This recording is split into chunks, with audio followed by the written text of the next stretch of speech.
अस्सलाम friends, welcome back to my YouTube channel. चलिए आइए अब हम नॉवल का पारा नंबर 4 स्टार्ट करते हैं। अगर वीडियो अच्छी लगे तो लाइक और शेयर जरूर कीजिएगा।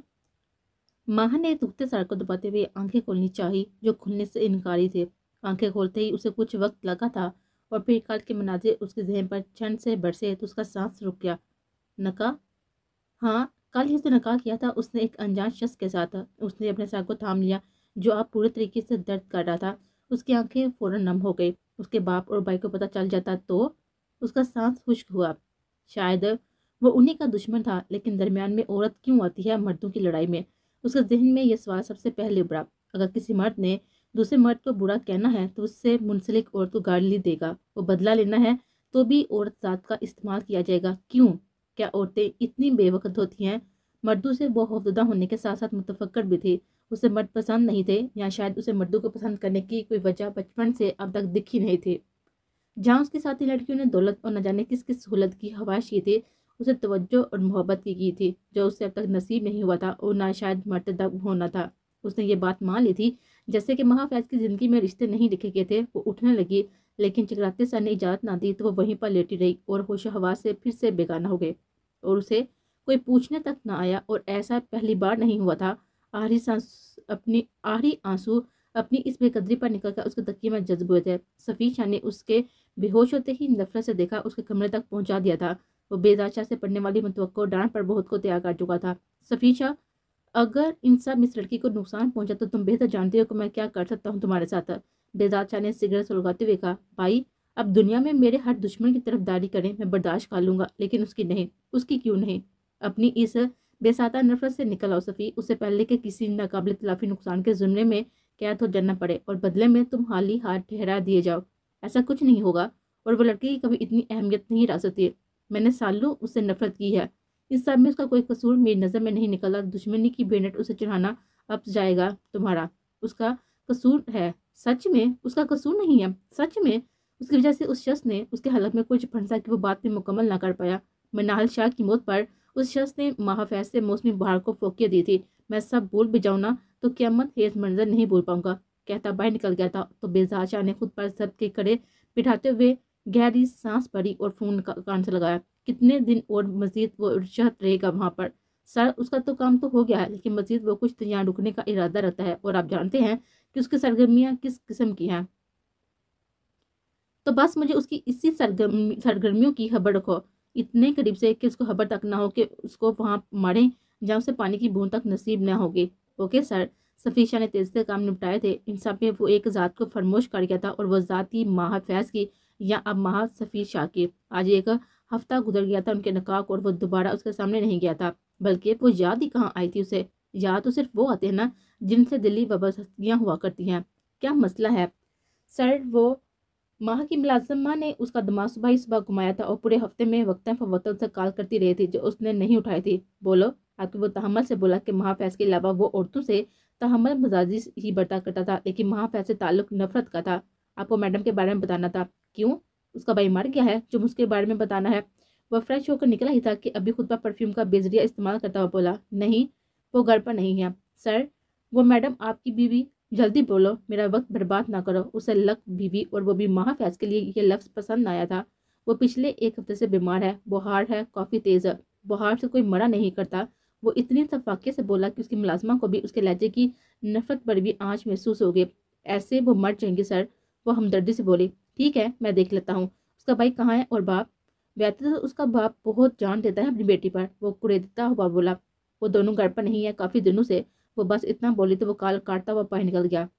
अपनी सफ़ेद गाड़ी को खुद ड्राइव करता वो वहां पर पहुंचा था और बड़े धड़ल्ले से उसके कमरे तक पहुंचा था, जबकि मुलाजमा तो गश खाते खाते बची थी। सदा शुक्र के इतनी सुबह बाकी मुलाजिम नहीं आए थे। वो अंदर दाखिल हुआ तो कंफर्टर में मौजूद सामने वजूद को देखते हुए उसने बेजारी से पीछे मौजूद मुलाजमा को देखा।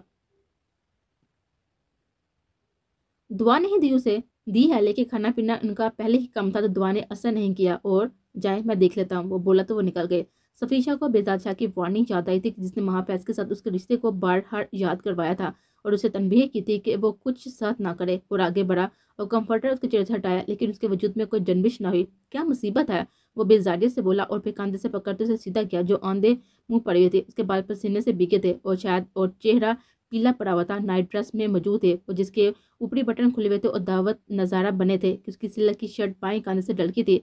पहली बार किसी औरत के इतने नज़दीक था, वो भी महरम रिश्ते में बांधे हुए। उसने माँ के चेहरे को देखा जो मासूमियत चलाता हुआ उस वक्त अपनी हालत का चीख चीख का ऐलान कर रहा था। माँ उसे तेजी से उसका चेहरा थपथपाया और शोर को दोबारा कांधे पर जमाया। ये पहली बार था कि महाफैज को सफीर शाह ने हाथ लगाया था। ऐसा करते उसके एहसास अजीब से हुए थे, लेकिन अपने जज्बात पर बंद बांधना उसे अच्छे से आता था। माँ ने मुंदी मुंदी आंखें खोलते उसको देखा। उठो। सफीर शाह ने उसे तेजी से सीधा करते हुए बिठाना चाहते वो कमजोरी के बाद उठती उसके सीने से जा लगी तो सफीर शाह ने होंठ पीछे। उसके रेशमी बाल सफीर शाह के सीने पर बिखरे थे। मुझे मारने आई हो ना? वो टूटी बिखरी सी उसकी रहमो करम पर उसी की सफाकियत की कहानी उसे सुना रही थी, जिसे उसके गम को कम करने में मामून साबित हुआ था। उठो, फ्रेश हो। सफीर शाह ने उसे खुद से दूर करना चाहा, लेकिन वो अपना सारा वजन उस पर छोड़ गई थी तो सफीर शाह पल के लिए ठहर गया। फिर तेजी से उठते हुए उसने खींच कर खड़ा करना चाहा, लेकिन यह भी अब्स किया क्योंकि वो कमजोरी के बाद खड़े होने की हालत में ना थी। लेकिन सफीर शाह ने बीचे होंठों के साथ उसको वक्फे से उसके वजन पर खड़ा किया।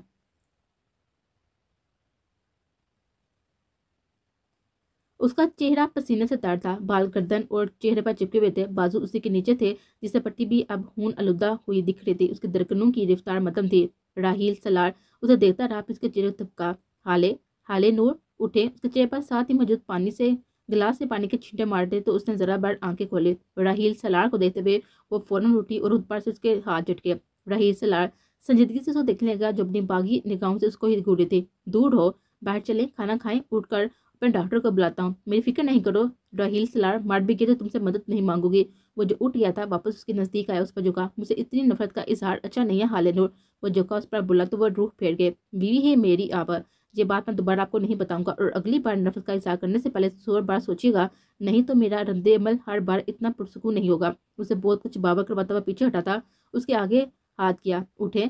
हाले ने उसके हाथ को नजरअंदाज किया और खुद से उठना चाहा। जमीन पर पहला कदम रखते ही वो लड़खड़ाए थे। राहील सलार ने उसे थामने के लिए उसके कमर पर हाथ रखा और पल में करीब हुए थे। वो दोनों की सांसों की तपश आपस में जैसे उलझ कर आए के थे, चेहरे देखने लगे थे इतनी गुर्बत से। हाले ने उसका हाथ अपनी कमर से झटका और उसे नागवार से देखा। राहील सलार ने फिर से अपना हाथ उसकी कमर पर रखा, उसे अपने नजदीक किया। मैं हर बार प्यार से समझाने का काहिल नहीं हूँ, मैं चल सकती हूँ। वो बोली तो राहील सलार ने यकदम अपना हाथ हवा में उठाया और वजूद उसके सहारे खड़ी थी। बेसहारा होते ही गिरने लगी कि वो फिर से थाम गया। उसे वॉशरूम तक छोड़ते वो बाहर ही खड़ा था। वो अंदर जाते हुए दरवाजे के साथ लगती हुई आंखों में ठहरे हुए आंसू को बाहर निकलने का रास्ता दे चुके थे। अम्मी, उसके लब हिले। फिर वो बामुश्किल बेसन का सहारा लिए मुंह धोकर बाहर निकली तो हैरान हुई, वो शख्स वहीं पर खड़ा था। अपना हाथ उसको फिर से हाले के आगे किया जो नाराज करते हुए खुद ही बाहर आई थी। मुझे तुमसे मोहब्बत नहीं है हाले नूर, और ऐसी चीजें मोहब्बत में ही अच्छी लगती हैं। शायद वो तंग आ गया इस लड़की के बर्ताव से चंद ही लम्हों में। मुझे आपसे मोहब्बत करनी भी नहीं है राहील सलार। आप मुझे कब आज़ाद करेंगे इस ज़बरदस्ती के रिश्ते से? मौत तक भी नहीं। ये भूल जाएं कि मेरे नाम से आज़ाद हो पाएंगे। मैं देखना चाहता हूँ कि एक बीवी अपने शोर से किस हद तक और कब तक नफरत कर सकती है। वो बोला और फिर उसका हाथ थमता हुआ उसे अपने साथ लेता हुआ बाहर निकल गया।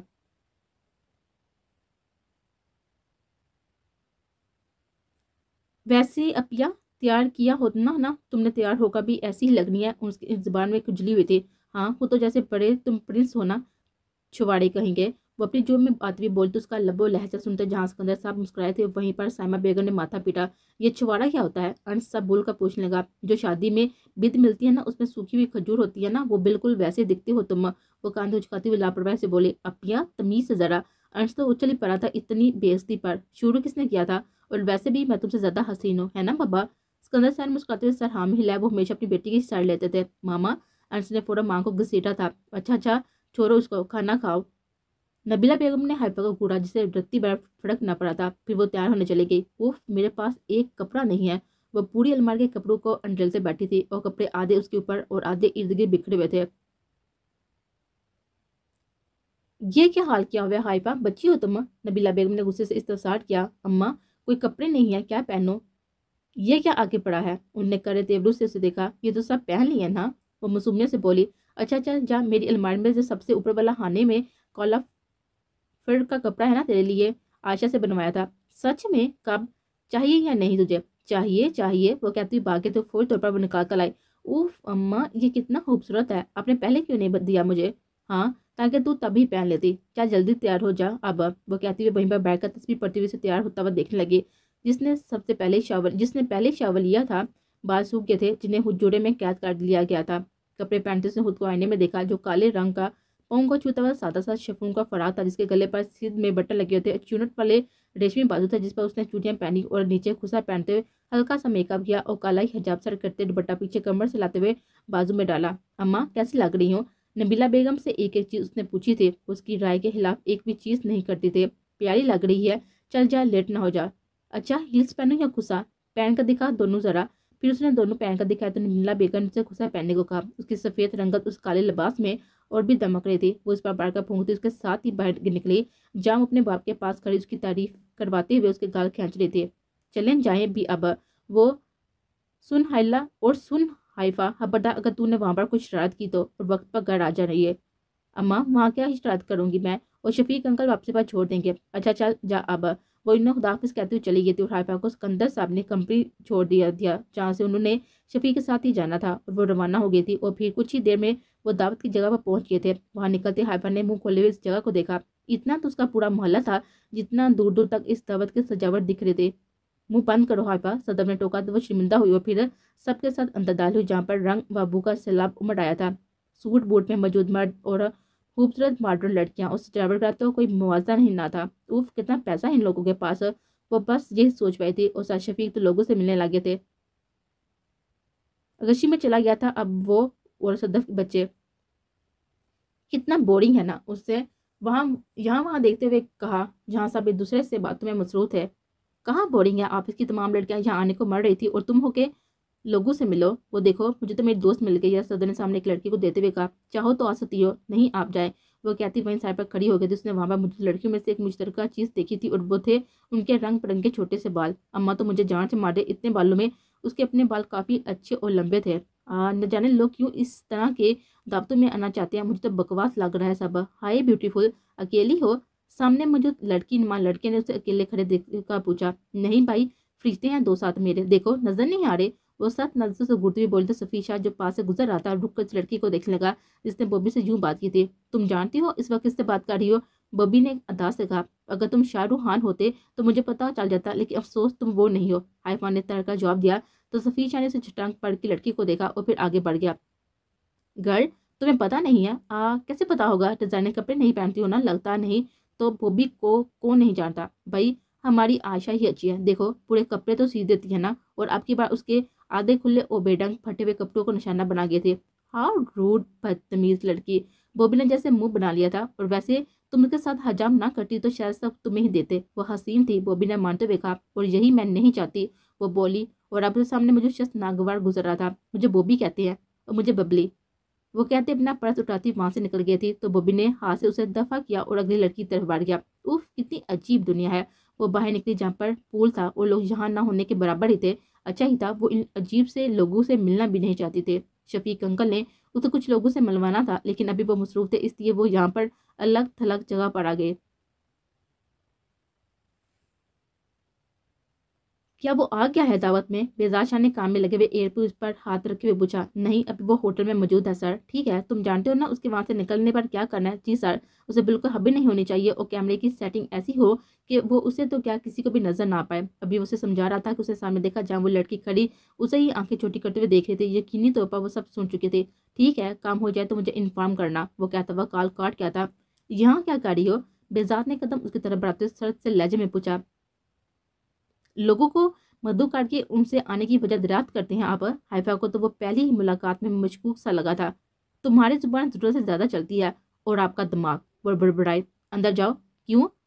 क्यों का क्या मतलब? सारे मेहमान अंदर है। वो उससे वो लड़की ताव चढ़ाती थी। नहीं अंदर सब है तो। उफ। हाइफा पैर पड़ती हुई उससे दूर चली गई थी। अजीब सर सा इंसान था। वो भी अपने कमरे में चला गया था क्योंकि ये उसका फार्म हाउस था। उसके कमरे का दरवाजा पोल पर जगह पर ही खुलता था। शायद बैक डोर। अमीरों के भी मजे हैं। उसकी शान चौकत देते हुए सोचती रह गई थी और बेजाद शाह तैयार होकर बाहर निकला। वो ताबी बाहर मौजूद असमा को देती वो शायद खुद से बातें कर रही थी क्योंकि उसके लब हिल रहे थे। उठो, फ्रेश हो। सफीशा ने उसे खुद से दूर करना चाहा, लेकिन वो अपना सारा वजन उस पर छोड़ गई तो सफीशा पल के लिए ठहर गया। फिर तेजी से उठते हुए उसे खींच कर खड़ा करना चाहा, लेकिन ये भी अफसा क्योंकि वो कमजोरी के बाद खड़े होने की हालत में थी ही ना। लेकिन सफीर शाह ने बीचे होंठों के साथ उसको वक्फे से उसके वजन पर खड़ा किया। फिर निगाहें भटक कर उसके वजूद पर पड़ी जहाँ से शर्ट डलकी हुई थी और वहां पर मौजूद वो स्याह तेल उसकी तवज्जो अपनी जानिब मबूस करवाने में कामयाब हुआ था। उसने तेजी से उसकी डलकी हुई शर्ट को सीधा किया और उसे वॉशरूम के बाहर छोड़ा। मरने वाले की खिदमत की जाती है, वो कहती हुई अंदर चली गई, लेकिन सफीर शाह वहीं पर थम गया। तो क्या वो वाकई ही मौत की जानब गामजन थी? क्या इतना आसान था मरना? हाँ, शायद वो सब मार रहे थे उसकी अकेली जान को, लेकिन क्या फर्क पड़ता था उसे? इतनी जल्दी उसे इस हाथ में नहीं देखना था कि अभी तो सफर शुरू हुआ था और उसका वो मोहरा थे। वो बेजार शाह की तरबियत भी ऐसा ना थी कि वो किसी जी नफ्स को मौत के मुंह में डाल देता, खास वो भी जिसे उसने जिद से नकाम मिल लिया था, जिसके बारे में कई हदायत बेजार शाह से रोज देता था। सफीर शाह ने उसकी अलमारी खोली जहाँ पे नत ने जोड़े मौजूद थे। उसने सफेद लिबास निकाला और उसका इंतजार करने लगा, लेकिन अंदर से आवाज न आने पर उसे तेजी से आगे बढ़ते दरवाजा खटखटाया। महाशाह, अगर नहीं चाहती हो कि मेरी वहां तक रसाई हो, जहाँ तक मुझे बर्दाश्त करने की सख्त नहीं रहती हो, तो फौरन बाहर निकलो। और तीर निशाने पर लगा था। वो बाहर निकली थी। आप कुछ हवा उसके बहाल हुए थे और सामने सफीर शाह को देते उसने मेरे दुपट्टे से बेनियाज वजूद को देखा तो जमीन पर गिरते हुए चले गए। इन खुश फहमी में कभी मत रहना कि सफीर शाह तुम्हारे वजूद की रनाइयों में खो सकता है। उसके जज्बत होने पर तरस करता हुआ कपड़े से थमा गया। मेरी ऐसी हवाश कभी नहीं रहेगी, वो तमसर राती निगाहों से उसे देती बोली। तो सफीर शाह ने आगे बढ़ते हुए उसे वॉशरूम के दरवाजे के साथ लगाया। वाकई, और अगर तुम्हें मुझसे मोहब्बत होगी तो? मुमकिन ही नहीं, वो न जाने क्यों कमजोर से लहजे में कहती निगाहें झुका गए। मुझे चैलेंज कर रही हो? सफीर शाह ने उसका चेहरा ऊंचा करते हुए सर से लहजे में पूछा। वो फिर भी कुछ ना बोले तो सफीर शाह ने उसके बालों की सामने की लिट को खींचा और मां ने सांस रोका था, लेकिन उसका सहारा ना लिया तो वो पीछे होते वक्त कमरे में चला गया। कहाँ हो? बेजार शाह को खबर मिल गई थी। भाई, आप जानते हैं ना कि मैं कहाँ हूँ। सभी मुझे साथी पर मजबूर ना करो। क्यों गए हो वहां पर? तुम जानते हो ना कि वहां जाना खतरे से हाल ही नहीं है। वो शख्स हमारे ही मंजिल आम पर आने के इंतजार में है। आप शायद भूल रहे हैं कि मेरी एक अदद बीवी भी यहीं में मौजूद है, वो कर कर बोला। तो बेजार शाह ने खामोशी साधी। वो इस हालत में तुम्हारी वजह से है। सफीर शाह का दिल क्या कि जमीन फटे उसमें समा जाए। बेजार शाह उसकी हर हरकत और उससे मुंसलिक हर वजूद से वाकिफ था। भाई प्लीज उसे तकलीफ मत पहुंचाओ सफ़ी। और तुम जानते हो कि बेजार शाह सफ़ी शाह को मर कभी गलत मशवरा कभी नहीं देता। वो बोलता हुआ काल काट गया तो सफ़ी शाह खामोश हो गया था और तभी वो दरवाज़ा खोलते हुए बाहर निकले। सफ़ेद सूट पर भीगे बालों के साथ दुपट्टा अच्छे से कंधों पर फैलाए वो बाहर निकली थी। निगाहें झुकी हुई थी, लेकिन वजूद की कपकपाहट वो दूरी पर भी महसूस कर सकता था। वो कदम कदम चलता उसकी तरफ गया तो माँ का दिल था कि वहां से बाज जाए कहीं दूर। तुम्हारा भाई कहाँ है? माँ ने झटके से सर उठाया। उसे लगा था शायद वो शख्स दो लफ्ज मसाई के बोल कर उसके दरमियान अब रिश्ते का तकाजा यही था, लेकिन वो क्यों भूल गई थी कि मालिक उससे नफरत का दावेदार था। मैं नहीं जानती तो जानो, उसे फोन करो और पता करो। उसका फोन उसे थमाता हुआ बोला। भाई मुझे नहीं पता, लेकिन सफीशा का उसे अपने इतने नजदीक खड़े होना और संजीदगी से उसे देखना उसे सहमने पर मजबूर कर गया था। उसे नंबर मिलाते हुए फोन कान से लगाया और नाम महसूस अंदाज में पीछे हुए, जबकि सफीशा ने उसके किराए पर गिफ्ट मजबूत करते तो झटके से वापस उसी जगह पर खड़ा किया। भाई बोलो। उसका भाई शायद नशे में था, क्योंकि तब भी वो महासफी से तहम्मुल से बात करता था। कहाँ है वो? डरती इस्तफसार करने लगी। शहर से बाहर। कुछ चाहिए तुम्हें? माँ का फोन स्पीकर पर था। उसने सर उठाते सफी को देखा, जैसे पूछना चाह रहा हो कि आप क्या कहूँ। सफीशा उसकी जन्म झुका तो वो झटके से पीछे हुई तो वो खा जाने वाली निगाहों से उसको घूरता हुआ उस पर से फिर से झुका। वापसी का पूछो। अपने कान के नजदीक उसकी गर्म सांसों को महसूस करते वो जी जान से कांपी थी। वापस कब आएंगे? मालूम नहीं, अभी काम है जहाँ। तुम्हें कुछ चाहिए तो बताओ। नहीं, बस यही पूछना था। वो जल्दी से कॉल काट गई थी। तुमने झूठ बोला था कि वो तुम्हें मार देगा, जबकि उसके लहजे से कहीं ऐसा महसूस नहीं हुआ था। और तुमने झूठ बोला मुझसे। सफीशा ने उसकी कलाई पर गिफ्ट तर काट दी थे तो माँ को लगा उसकी हड्डी चटने की आवाज कभी भी आ सकती है। वो नशे में होंगे। वो नजर झुकाए आंसू पीने की हालत बोली, जबकि जिस्म की कपकपाहट अब बढ़ने लगे थे। सफीशा उसकी पलकों पर अटका वो आंसू देखने लगा और फिर मजीद कुछ कहता हुआ कि वो डर के मारे उछल कर पीछे हुई। उसका यूं खौफजदा होकर पीछे हटना उसे जहर लगा था। जान से नहीं मारने लगा तुम्हें जो यूं रिएक्ट कर रही हो। मैंने भाई से पूछ दिया। अब दूर रहने का क्यों कहती हो? मुझे शायद भूल गई हो कि अभी हफ्ता पहले ही मैंने निकाह में लिया है। तुम्हें और बीवी के कुछ फ्राइज होते हैं जिससे मुझे लगता है कि तुम बाखूबी वाकफ हो। सफीजा ने संजीदगी से सर्द से लहजे में कहा और माँ उसके ठंडे लहजे से सर्द पड़ने लगे। तुम्हारा भाई जानती हो कि क्या करता है? नहीं, मुझे कभी नहीं बताया। और तुम्हारा बाबा बिजनेस? हाँ, लड़कियों को स्मगल करने का बिजनेस करता है तुम्हारा बाप। वो नफरत से बोला तो माँ ने झटके से सर उठाया और बेयकीनी से उसको देखा। بھائی شاید ایسا ہوں لیکن بابا ایسے ہرگز نہیں ہے، وہ تیز آواز میں بولے تو صفی شاہ نے اس کے لبوں پر مٹھی رکھ کر اس کی آواز کا گلا گھونٹا۔ میرے سامنے آج کے بعد ان دونوں کی طرفداری مت کرنا، نہیں تو میں سارے عہد توڑتے ہوئے تمہیں جان سے مار دوں گا۔ وہ دارا تو وہ ماں رونے لگی۔ وہ کیوں آیا تھا؟ اسے خوفزدہ کرنے، دھمکانے؟ ماں اسے تیزی سے دور ہوئی اور یہی بات صفی شاہ کو مزید تیش دلا گئی تھی، اس لیے اس نے ڈریسنگ روم کے الماری کے ساتھ لگا تھا، اس پر جھکا تو ماں نے آنکھیں مچلے، اس کے گردن پر جھکا، اپنی وحشت اس پر انڈیرے لگا، خود پر کسی مرد کا پہلا لمس، وہ بھی اتنی وحشت سے بھرپور محسوس کرتے ہوئے ماں کو اپنی ٹانگوں سے جان نکلتے ہوئے محسوس ہوئی۔ ماں نے گرفت اس کی شرٹ پر مضبوط کی، اسے دقت دینا چاہا، لیکن وہ شخص اپنی نفرت کی پہلی داستان رقم کرنے میں مگن تھا، اور پھر وہ جھٹکے سے پیچھے ہٹا تو ماں کا وجود سسکیاں بننے لگا۔ کس بات کا رونا آ رہا ہے؟ صفی شاہ کا اس کا یوں رونا ناگوار گزرا تھا۔ تم تمیز سے یہ تم کر کے بات مجھ سے دوبارہ مت کرنا، سمجھ رہی نا؟ ناشتہ کرو اور دبا لو فوراً۔ وہ نہ جانے کیوں لیکن بول گیا تو ماں فیض اس کے بدلتے روپ پر پریشان ہوئی۔ صفی شاہ نے ایک نگاہ اس کی نم آنکھوں پر ڈالی۔ فون دو اپنا مجھے۔ کیوں؟ ماں نے معصومیت سے پوچھا۔ صفی شاہ نے اس کا فون لینا چاہا تو وہ ہاتھ پیچھے کر گئی۔ یہ میرا پرسنل ہے۔ پرسنل تمہاری زندگی میں اب میرے سامنے تو کچھ بھی نہیں بچتا محف صفی شاہ۔ اس کی ایک مثال میں تمہیں دے چکا ہوں، اور اسے باور کروا گیا تھا کہ اس کا سر نے بدلنے کے ساتھ اس کی حیثیت بھی بدل گئی تھی۔ اسے ماں کا فون لیتے ہوئے اس پر چپ لگاتے ہوئے اپنے فون سے اٹیچ کیا۔ وہ اشر فیض کی لوکیشن جلد سے جلد ٹریس کرنا چاہتے تھے۔ وہ یہاں آیا بھی اسی مقصد سے تھا، کیونکہ وہ جانتا تھا کہ وہ شخص اپنی بہن کا فون اٹھائے گا۔ 2 دن سے ناکام ہوئے تھے اس کی لوکیشن جانے میں۔ اس نے ساری ڈیٹیلز بھیج کر لوکیشن نکالنے کا کہا اور پھر اٹھ کھڑا ہوا۔ اس کا فون اسے واپس تھماتا ہوا باہر نکلنے لگا۔